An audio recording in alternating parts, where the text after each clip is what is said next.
Bonjour tout le monde. Comme vous pouvez le constater, il neige sur le Québec. Et avec une météo pareille, il est indispensable de se procurer un bon chapeau. Ça tombe bien, derrière moi, une équipe d'entrepreneurs ont eu la riche idée de fabriquer des chapeaux d'aviateurs en fourrure à partir de matières recyclées. Pour Club Nonchalance, Côté Cuir nous offre la visite guidée. Suivez-moi, c'est parti. Salut Clément. Salut Gabriel, comment vas-tu? Ça va très bien toi? Alors toi, tu es cofondateur de Côté Cuir, c'est ça? Oui, exact. Cofondateur, copropriétaire de Côté Cuir. Alors ici, vous fabriquez des chapeaux en fourrure à partir de matières recyclées, c'est bien ça? Oui, c'est ça exactement. En fait, on utilise du cuir, même parfois qui est recyclé également, dépendamment des chapeaux, mais on essaye le plus possible d'utiliser de la matière seconde main, mais qui est encore très belle, en fait, pour aller s'inscrire dans du haut de gamme, mais avec quand même une conscience écologique au travers de tout ça. Souvent, on va aller acheter des manteaux dans des boutiques, en fait, qui vont fermer, parce que les manteaux, ça n'a plus vraiment la cote. Nous, on prend les manteaux parce que la fourrure est encore de super belle qualité, on va la transformer. Puis à ce moment-là, on va en refaire un beau produit haut de gamme. Et donc j'imagine que tu en as beaucoup des manteaux comme ça? Hein? Oui, certainement. Je peux te montrer si tu veux. Je pense que tu vas trouver ça assez intéressant. Ah bah c'est sûr que ça va être intéressant. Allons-y. Donc là, c'est la caverne d'Ali Baba, si je comprends bien. Oui, exactement. C'est ici notre coffre au trésor. Donc Gabriel, qu'est-ce qu'on a ici? Ici, on a le rack d'un manteau qui sont plus assez de bonne qualité parce que oui, on veut recycler le plus possible, réutiliser les manteaux, mais il faut qu'on le fasse à condition que le cuir, la peau, soit pas sèche à l'intérieur parce que sinon, regarde, comme tu peux voir, ça a tendance ici vraiment à se déficeler, à vouloir se fissurer, déchirer. Ouais. Exact. Ce n'est pas du tout utilisable, ça, on peut rien en faire. On peut l'utiliser peut-être pour des produits dérivés comme des coussins ou des choses comme ça qui ont peut-être moins besoin d'avoir de la résistance, mais pour nos produits, on va vraiment aller chercher uniquement qu'est-ce qui est encore de très bonne qualité, s'assurer d'offrir un produit qui va tenir des années encore. Donc comme ce manteau-là, par exemple? Oui, exactement. Là, on tombe peut-être un petit peu plus dans nos beaux manteaux. Fait qu'en fait, comme tu peux voir, là, ici, c'est des manteaux de vison. Ça va être vraiment des manteaux intéressants à travailler avec. Parce que, comme tu peux voir, si tu touches la peau à l'intérieur, le cuir, tu sens qu'il est encore humide. C'est encore très résistant. Très souple, ouais. Très souple, effectivement. Ça, c'est vraiment un beau manteau pour travailler avec. Je sais pas si tu avais déjà vu, regarde, la doublure est enlevée dans le manteau de fourrure. En fait, je sais pas si tu vois toutes ces coutures-là. Ouais. En fait, c'était vraiment de l'art quand ils faisaient des manteaux de fourrure autrefois, parce que ce qu'ils faisaient, c'est qu'ils prenaient les peaux des animaux, puis ils faisaient tout plein d'incisions dans les peaux pour les étirer, pour les rendre plus longues. Donc, c'est pour ça qu'après ça, ils devaient tout recoudre à la main. Chaque petite couture que tu vois ici, ça a tout été fait à la main. Donc, juste un manteau pouvait prendre des semaines et des semaines, juste au niveau de la couture. Fait que c'est vraiment tout un art. Encore tout un artisanat qu'on a malheureusement perdu. Effectivement. On essaye de le réinventer puis de le conserver. Ah bah on va regarder ça. Alors, qu'est-ce que tu as comme type de fourrure ici, par exemple? Je vois des choses plus claires, des choses plus obscures. Là, vois-tu, ici, regarde, on va avoir justement notre fameux phoque qui est un petit peu mal vu autrefois. Fait que ça va être du phoque. C'est très, très doux comme fourrure. Juste à côté, tu as le fameux raton laveur avec lesquels les chapeaux Davy Crockett sont faits. Et ça, on le reconnaît parce qu'il est un peu... il y a des nuances de gris, de brun. Oui, c'est très beau, mais effectivement, ça va se démarquer beaucoup par l'alliage entre le noir et le jaune, en fait, dans la fourrure. Chaque fourrure est quand même différente, par contre, parce que regarde, celui-là, il tire vraiment plus sur le blanc. Tu peux avoir plusieurs teintes. Bah là, c'est un peu plus rayé. Est-ce que c'est quelque chose de différent? Non, c'est encore toute la même chose. C'est tout du raton laveur. Tout raton laveur. Exactement. Fait que c'est des fourrures quand même assez populaires, les ratons laveurs, parce que c'est une belle fourrure. C'est une fourrure qui est relativement longue. Donc, qui dit fourrure longue dit chaleur. Donc ça va être des fourrures très populaires. Puis c'est un petit peu pour ça qu'on en tient beaucoup en inventaire. Là, ici, on va recommencer à être dans du vison. Vison femelle. Exact. Fait que là, tu as du vison femelle et tu as du vison mâle. Ah, là, c'est beau. Fait que là, tu as encore d'autres types de visons, mais écoute, des visons beaucoup plus pâles. Donc, tout ça, c'est du vison. Oui, effectivement. Là, on a le fameux astrakhan. C'est ça. C'est des manteaux aussi que, pour nos produits, ceux-là, on les utilise moins. C'est pas quelque chose qu'on travaille beaucoup avec. Nous, on travaille vraiment plus avec le mouton perche. Je pourrais te montrer tantôt des chapeaux. Écoute, en fait, on a beaucoup de visons. Visons. Et beaucoup aussi du chat sauvage, en fait, du raton laveur. Ouais. On va avoir aussi parfois du lynx, du loup, du renard, du coyote. C'est sûr que les 4 dernières fourrures que je viens de te nommer, c'est des fourrures plus rares un petit peu, donc moins communes. Mais c'est principalement ça. Sinon, également, on va avoir des fois du lapin rasé, du mouton, effectivement. Fait que ça, c'est une autre fourrure qu'on va travailler, du castor. Également. Fait que castor, ça, c'est une autre fourrure qu'on utilise. Rat musqué. Tu as du renard roux, tu as du renard argenté, c'est ça? Exact. Puis du renard cristal également. Fait que c'est différentes déclinaisons là, du renard qu'on a effectivement. J'ai vu qu'il y avait des rouleaux de cuir là-bas. Oui. Est-ce que c'est une autre étape du procédé ou... Bien, tout à fait. En fait, nos chapeaux sont faits à partir de cuir et de fourrure. On est à l'étape 0 ici, quand c'est seulement que de la matière. Donc, on a, c'est ça ici, une peau complète. On achète ça par ballot. Comme je vous disais tantôt, par exemple, on utilise aussi certaines cuir qui est recyclé, en fait, d'économie circulaire. Donc, c'est du cuir qui est encore à l'état neuf, mais c'est juste que c'est des retailles, mais assez grandes pour utiliser. Ça, ici, on est vraiment dans la peau neuve. Donc, vois-tu, ici, c'est notre cuir antique. Et ça vient pas d'un manteau, ça, c'est bien... Non, exactement. Voilà. Ça, on est vraiment dans le produit neuf, en fait. On n'est pas Ouais. dans le produit de seconde main ici. Fait que tu vas voir, c'est ça, des peaux complètes. Et donc des peaux, ça c'est pour faire les parties sans fourrure en fait des chapeaux, c'est ça? En fait, le processus, c'est d'assembler la partie en fourrure, d'assembler la partie qui est en cuir, qui est ton extérieur et ton intérieur. Puis ensuite, la dernière étape finale, c'est d'aller joindre les deux ensemble. Mais elles ont chacun vraiment leur processus jusqu'à cette étape-là finale d'assemblage. Fait que également, dans les couleurs qu'on a, on a du noir aussi comme ça. Donc vraiment, on est dans un noir le plus moins granuleux. Côté haut normalement extérieur, hein, on voit le poil, donc ça va être le côté fleur, et de l'autre côté ça va être le côté chair, qu'on utilise notamment le côté chair à l'extérieur des souliers en suédé par exemple. Exactement, Voilà. exactement, effectivement. Fait que nous, bien sûr, ça va tout le temps être la partie côté fleur, exactement, qui va servir en fait, qu'on va mettre à l'extérieur des chapeaux. Puis on a également une dernière couleur. En fait, on utilise principalement 3 couleurs. Ça, c'est un beau brun. Mais si vous voulez, je peux vous montrer également, tu sais, comme je disais, nous autres, on essaie vraiment de récupérer le plus possible. On a acheté des boîtes de cuir. Comme je vous dis, le cuir est encore neuf, c'est juste que c'est des restants de peau, mais on a beaucoup d'autres couleurs, en fait, ici. Mais où c'est que tu les trouves ces chutes-là? Ça vient directement des tanneries ou ça vient plutôt des ateliers qui fabriquent des vêtements et ça, c'est des chutes qu'il leur reste? Ben en fait, c'est le même fournisseur, en fait, qui nous a vendu la plupart des manteaux que tu peux voir ici. Fait que c'est ça, eux autres aussi faisaient des chapeaux, de la maroquinerie avant. Là, ils ont changé un petit peu leur vision en tant qu'entreprise, donc ils ont décidé de se départir des restants. Mais bon, le cuir, comme tu peux voir, c'est encore quand même assez grand. On peut très bien tirer des belles parties, en fait, de ce chapeau-là. Le cuir est encore super beau. Nous, notre entrepôt également ici, on s'arrange pour avoir un taux d'humidité tout le temps pour être capable de bien conserver la fourrure, bien conserver le cuir. Fait que c'est des très, très beaux restants qu'on va revaloriser également puis qu'on va se servir pour... Parce que le cuir ne craint pas l'eau, mais par contre, il craint la sécheresse. Oh, c'est là que qu'il oui. commence à fissurer, à craqueler. Effectivement, si tu n'es pas conservé au bon taux d'humidité ou si tu es trop directement avec de la lumière, ça aussi, ça peut avoir des gros impacts autant pour le cuir que la fourrure. Pour la longévité, c'est pas très, très bon. C'est bon à rappeler ça. Oui. Et ça, c'est bon autant pour les cuirs que vous conservez ici que pour vos souliers à la maison, messieurs. Voilà, donc on part à la découpe. Oui, bien sûr. On touche vraiment à, on va dire, au parangon du chapeau d'aviateur d'époque. Les clients sont réceptifs à ça, c'est-à-dire qu'ils cherchent quelque chose qui fait rétro. Oui, vraiment. Écoute, on a beaucoup de compliments sur le look des chapeaux.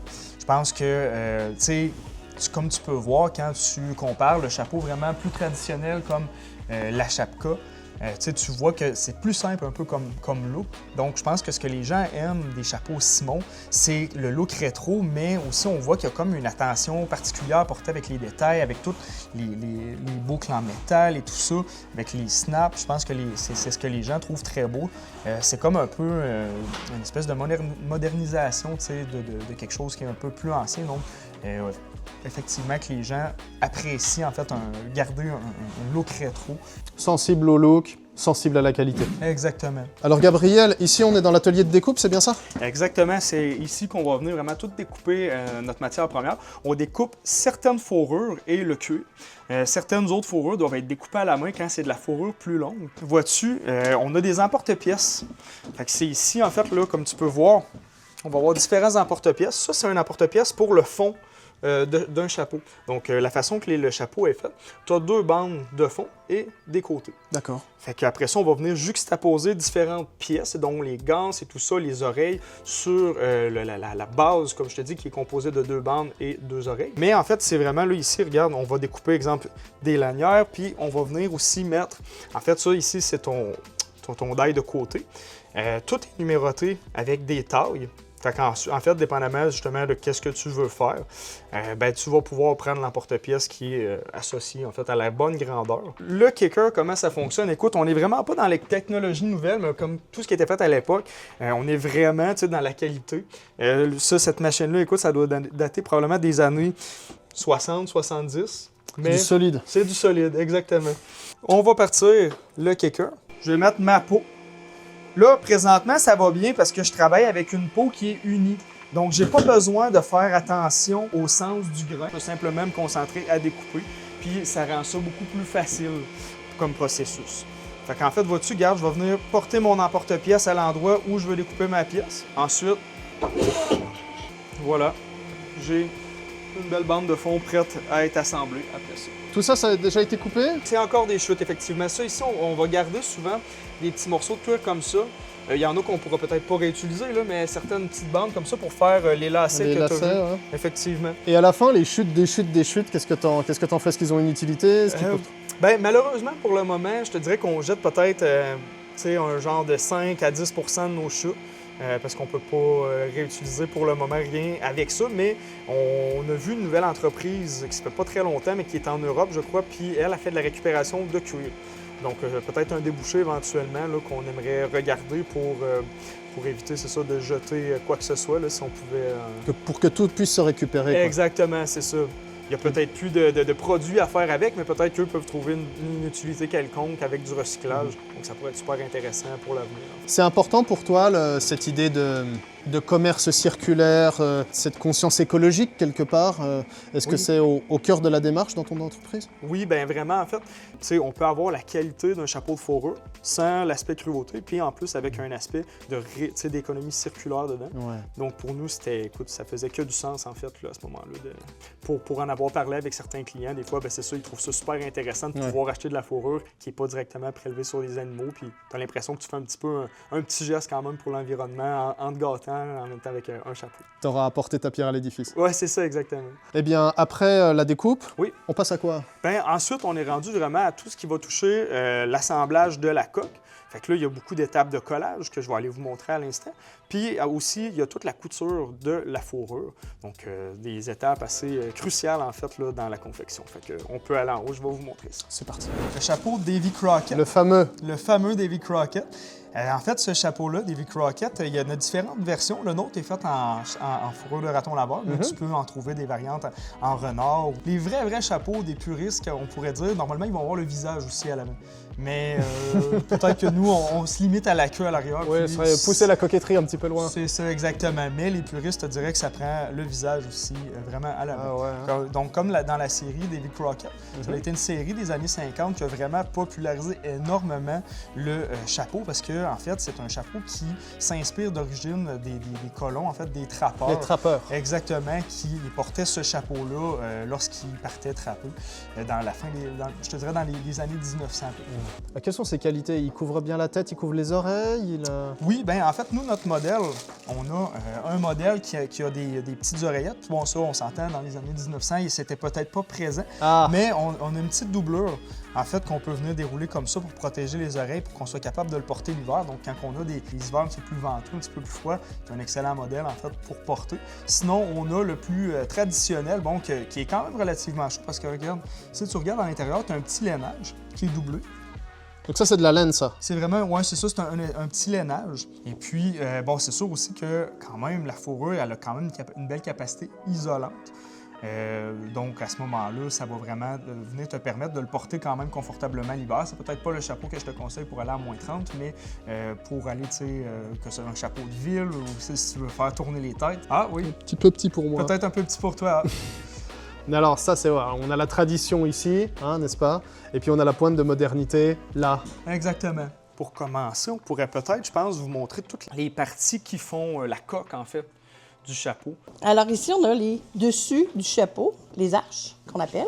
Ici, on a les côtés, les petits passants, les rondelles qui viennent s'installer comme ça. On les double maintenant. La boucle arrière, c'est toujours taillé dans le même parce que c'est des grandes peaux de cuir. Fait qu'on s'organise pour tailler le chapeau le plus possible dans la même section de cuir pour avoir une uniformité. Parce que dans le cuir, il y a souvent des nuances. Ouais. Dans une peau, là, il peut y avoir des côtés qui sont plus foncés, d'autres un petit peu plus pâles, surtout dans celui-là. Hein. Fait qu'on s'organise toujours pour aller chercher. Pour que ce soit uniforme. C'est ça, pour qu'il y ait une belle harmoniser uniformité, d'accord. pour ne pas se ramasser avec des pièces qui... Qui sont plus clairs à gauche, plus foncés à droite. Exact, exact. C'est vraiment pas beau. En couture, si c'était pas collé, là, ça se pourrait que le cuir travaille, tu sais, qu'il se promène, qu'il se déplace. Fait qu'en le collant, en le fixant, là, ça donne une plus belle finition. Tu sais, ça peut bien arriver, comme France disait, que ça se déplace, puis finalement, que ton morceau que tu as cousu, il faut que tu le reprennes parce que tu l'as cousu croche, en fait. Donc, au niveau de la solidité finale, ça n'a pas un énorme impact, je te dirais, parce que justement, il est bien cousu. Mais c'est vraiment au niveau de l'assemblage, on simplifie beaucoup la vie de Mayra quand on lui colle d'avance ses pièces. Puis là aussi, c'est qu'on va avoir une courroie qui va être côté fleur, d'un Oui. côté comme de l'autre. Exactement, tout le temps côté fleur. Fait que c'est ça, c'est ce qui rend ça aussi plus joli parce qu'on ne voit pas nulle part de suède là, vraiment là, sur le chapeau. Et vous aimez ça? J'adore. Pourquoi vous aimez ça? Ah, c'est toi qui l'as fait? Mon Dieu, ça me rejoint. C'est beaucoup de minutie. C'est du travail, c'est un travail minutieux. Ah, ben merci, Mayra. C'est artistique, artisanal. Puis moi, ce que j'aime surtout, c'est le résultat. Quand on voit le résultat final, moi, c'est ma paye. Quand on fait des beaux chapeaux là, solides, puis on est fiers de notre travail. Mayra est super bonne en couture. Fait qu'on se complète bien. On est une bonne équipe. Mais j'adore. J'aurais aimé ça, faire ça avant. C'est comme quand on envoie nos chapeaux. Moi, je suis fière. Quand je le mets dans la boîte puis que je l'envoie à un J'ai des client, colis là, ici UPS. je suis contente. Puis quand j'ai Est-ce que des ça bons te dérange commentaires, de ben discuter, là, par exemple, avant de partir c'est un autre pays.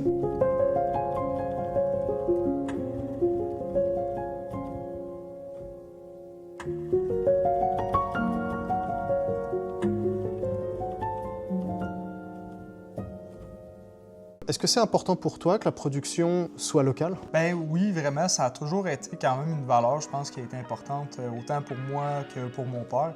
Tu sais, de donner des emplois stables à des gens, puis tu sais, des Québécois qui réalisent un produit puis qui est fait aussi pour les Québécois. Tu sais, je trouve qu'il y a comme une fierté puis une richesse là-dedans. Et puis surtout qu'on va travailler, tu sais, avec des métiers un petit peu qui se perdent. Donc il y a une belle richesse, je trouve, à conserver toute cette culture-là ici. Là. Tu viens de le dire, c'est conséquent parce qu'on a un climat qui est rude. Exact. Il faut, quand on fait notre garde-robe, il faut composer avec la météo.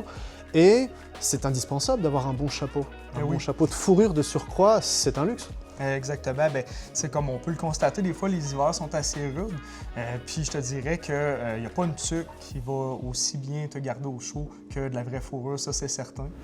Ce que je vous ai montré tantôt, il y avait les arches en cuir. Maintenant, on fait les arches en fourrure pour doubler le chapeau. On essaie de s'organiser pour que les côtés soient relativement égaux. C'est pas toujours facile, mais moi, en tout cas, j'essaie là, de toujours avoir les mêmes lignes.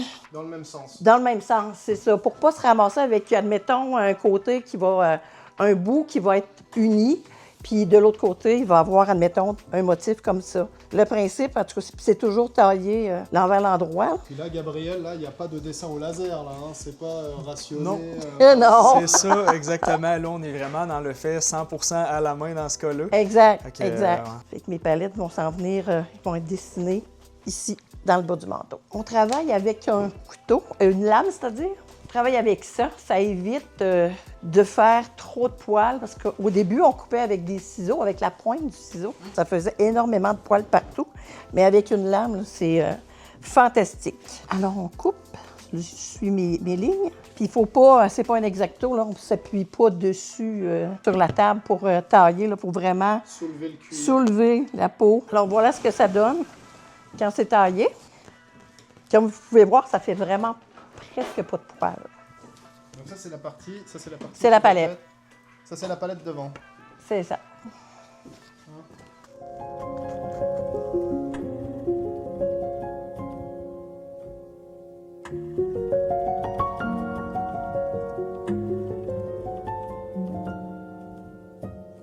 place comme ça ici. Et ça va de l'autre côté. Côté couture. Voilà, ma chérie. Ben c'est ça. Ici, en fait, là, ce qui se passe, c'est toutes les étapes de couture. Fait que quand on parle de la couture de la coque, la couture de l'intérieur vraiment en fourrure, ou encore l'assemblage final, c'est vraiment tout Mayra, qui est notre couturière qu'on aime beaucoup, qui a une très, très grande expérience en couture. Donc, pour elle, c'est exactement le parfait défi.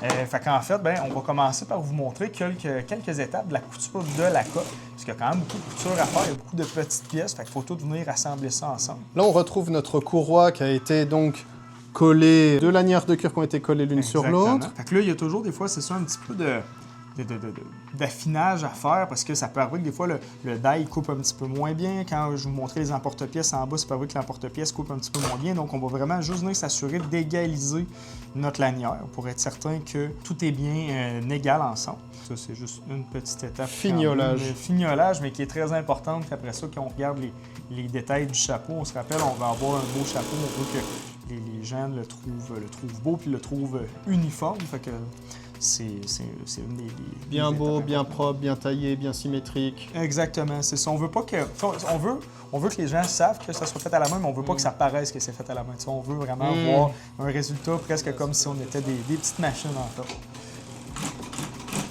C'est ça, dans le fond. En fait, Mayra, présentement, va être en train de coudre toutes les parties intérieures, donc les deux bandes centrales avec les deux côtés. Donc, vous voyez ici les côtés. Donc là, elle coud, en fait, les parties ensemble. Et puis, elle va venir découper l'excédent pour éviter que ça fasse des plis dans le cuir, qu'on sente des bosses après ça. Donc là, comme vous pouvez voir, elle va vraiment coudre l'oreille avec la pièce centrale. Donc là, on a un thermocollant, c'est pour la tenue, j'imagine? Oui, exactement. Ça donne une solidité vraiment à la fourrure. On s'assure que même si des fois le chapeau est tiré ou quoi que ce soit, qu'il ne déchirera pas à la première occasion. C'est pour ça d'ailleurs qu'on essaie d'utiliser tout le temps de la peau qui est encore en bon état, mais en le pelonnant. C'est certain que ça vient donner une rigidité supplémentaire. À la fin de toute la chaîne de production, qu'est-ce qu'on fait? Est-ce qu'il y a un traitement? Est-ce que vous mettez un traitement là-dessus? Généralement, non. Mais ça peut arriver des fois qu'on ait un cuir qui semble un petit peu plus sec. Donc là, oui, effectivement, on va lui appliquer une crème dessus avant de l'expédier, bien sûr. Mais généralement, non, on n'applique pas aucun produit pour vraiment conserver la couleur authentique du cuir. Moi, à la maison, si je veux entretenir mon chapeau comme ça, j'utilise quoi? Des produits de chez Saphir? Des produits que j'utiliserais pour les souliers, par exemple? Ou... Tout à fait, exactement. On va vraiment y aller dans les mêmes types de produits. Peut-être... Une crème. Exactement, une crème ou des fois même on peut mettre un spray qui est imperméable dessus. Imperméabilisant, oui. C'est certain qu'il peut y avoir une petite variation au niveau de la couleur suite à l'application, mais si on veut s'assurer, exemple, de porter le chapeau puis qu'on est dans des environnements où est-ce qu'on va avoir beaucoup d'humidité, ça peut clairement aider la longévité de notre chapeau de le faire ainsi. Gabriel, si on a envie de voir tes produits et si éventuellement on veut passer commande, où est-ce qu'on peut retrouver ta boutique? Donc en fait, si vous voulez passer une commande ou juste venir voir un peu notre inventaire de produits, vous allez sur www.cotecuirleather.com ou encore si vous voulez voir notre Instagram ou notre Facebook. Instagram, c'est Côte et Cuir, donc pas d'accent, et sur Facebook, Côte et Cuir avec un espace et avec des accents. Gabriel, merci pour cette visite guidée et merci d'avoir répondu à nos questions. C'est un plaisir de vous rencontrer. Quant à nous, on se retrouve pour de prochains reportages et balados sur notre chaîne YouTube et aussi chaque semaine sur notre page Instagram @club-nonchalance.